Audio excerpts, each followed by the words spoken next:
என்னப்பா கணேசா, குரு பிரம்மா குரு விஷ்ணு குருதேவோ மகேஸ்வரா, குரு சாக்ஷாத் பரபிரம்மம் தஸ்மை ஸ்ரீ குருவே நமக. சதாசிவ சமாரம்பாம் சங்கராச்சாரிய மத்தியமாம் அஸ்மத் ஆச்சாரிய பரியந்தம் வந்தே குரு பரம்பராம் சங்கரா. சம்போ மகாதேவா. பெரியவாளோட கதை தான் படித்ததில் ரொம்ப பிடிச்ச கதை. ரொம்ப நல்லா இருக்கு. எல்லாரும் கேளுங்கோ, ஸ்கிப் பண்ணாமல் கேளுங்கோ. பெரியவாளோட சல்லாபங்களும் ஏச்சுக்களும் சிலேடைகளும் ரொம்ப ரசிக்கிற மாதிரி தான் இருக்கும். யாரையும் காயப்படுத்தவே படுத்தாது. அது என்ன திக்குவாய், ரிக்ஷா ஓட்டி அப்படி தான் எல்லாரும் செல்லமாக கூப்பிடுவா. மீரஜ் நகருக்கு பக்கத்தில் உள்ள விநாயகர் கோவிலில் தங்கியிருந்தோம். அடுத்ததாக தங்க போகிற இடத்துக்கு இடவசதி பார்த்துட்டு வான்னு சொல்லிட்டு எனக்கு உத்தரவு. நான் அங்கே போய் வேலையெல்லாம் முடிச்சுட்டு நான் அப்போ தான் விநாயகர் கோவிலுக்குள்ளே நுழைஞ்சேன். ஸ்நானம் பண்ணிட்டு போனேன் உள்ள. நான் ஸ்ரீகண்டன் மாமாவை பார்த்தேன்.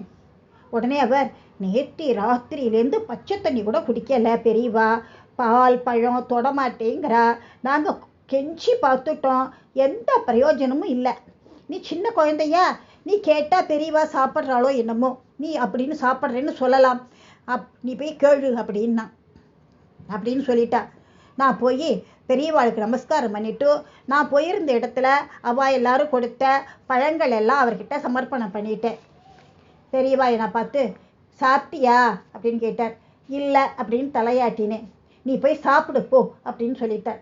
இதுதான் நல்ல சமயம் அப்படின்னு நினச்சிக்கிட்டு மணிகண்டன் ஸ்ரீகண்டன் மாமா சொன்னத்தை விஷயத்தாக மெதுவாக சொல்ல ஆரம்பித்தேன். பெரியவா பிக்ஷை எடுத்துட்டாச்சுன்னாக்கா அப்புறம் நான் சாப்பிட்றேன் அப்படின்னு சொல்லிவிட்டு அந்த இடத்த விட்டு நான் கிளம்பி போயிட்டேன். ஒரு 5 நிமிஷம் இருக்கும். பெரியவா கூப்பிட்டா. முன்னாடி போய் நின்னேன். பெரியவா முன்னாடி இருந்த பழங்கள் எல்லாத்தையும் ஒன்றொன்னா எடுத்து கொடுக்க சொன்னார். கொடுத்தேன். ஒவ்வொரு பழமாக தானே உரித்து பாதியை பிச்சு எனக்கு கொடுத்து, இந்த ருசி பார்த்து சொல்லு அப்படின்னார். ஒருவேளை புளிப்பில்லாத பழமாக சாப்பிட்லான்னு நினைக்கிறாரோ என்னமோ அப்படின்னு நினச்சி நானும் சாப்பிட்டுட்டேன். பழம் ஒரு பழமும் எப்படி இருக்குது என்ன அப்படின்னு கேட்டுட்டு இருந்தார். நானும் சொல்லிகிட்டே இருந்தேன். இப்போ பசி அடங்கிடுத்தோ அப்படின்னு பெரியவா கேட்டா. நான் உன்னை எப்படி ஏமாத்திட்டேன் பத்தியா அப்படின்னார். அவர் சொன்ன உடனே எனக்கு அழுகையே வந்துடுத்து. ஏன்னாக்க என்னோட அம்மா ஞாபகம்தான் எனக்கு வந்தது. நான் பசியே தாங்க மாட்டேன். அதனால் நேரம் தவறாமல் அம்மா சாதம் போட்டுடுவா. தொண்டையை அடைக்க ஸ்ரீகண்டன் மாமா கிட்ட வருத்தமாக சொன்னேன். அப்புறமா நேற்றுக்கு ஞாயிற்றுக்கிழமை பால் பழம் சாப்பிட்டுட்டேன். அதுக்கு பிராயச்சித்தமாக பிட்சை பண்ணாமல் இருக்கேன். இன்றைக்கி பிரதோஷ பூஜை பண்ணிட்டு பிட்சை பண்ணுறேன் அப்படின்னு பெரியவா சொல்ல, பெரியவா என்னை மதித்து பதில் சொன்னதை நினைச்சு நான் கர்வப்படுறதா இல்லை ஒரு சின்ன தோஷத்துக்காக தனக்குத்தானே பிராயச்சித்தம் செஞ்சுட்ட பெரியவாளை எண்ணி மனமுருகிறதா எனக்கு ஒன்றுமே புரியல. ஞாயிற்றுக்கிழமைன்னாக்க ராத்திரியில் யாரும் சாப்பிடக்கூடாது, உபவாசம் இருக்கணும் அப்படிங்கிறது சாஸ்திர விதி.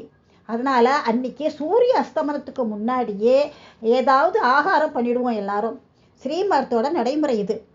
ஞாயிற்றுக்கிழமை இரவு சமையல் கட்டில் எங்களுக்கெல்லாம் வேலையே இருக்காது. அதே தான் எப்பவும் இன்னமும் நடந்துட்டுருக்கு.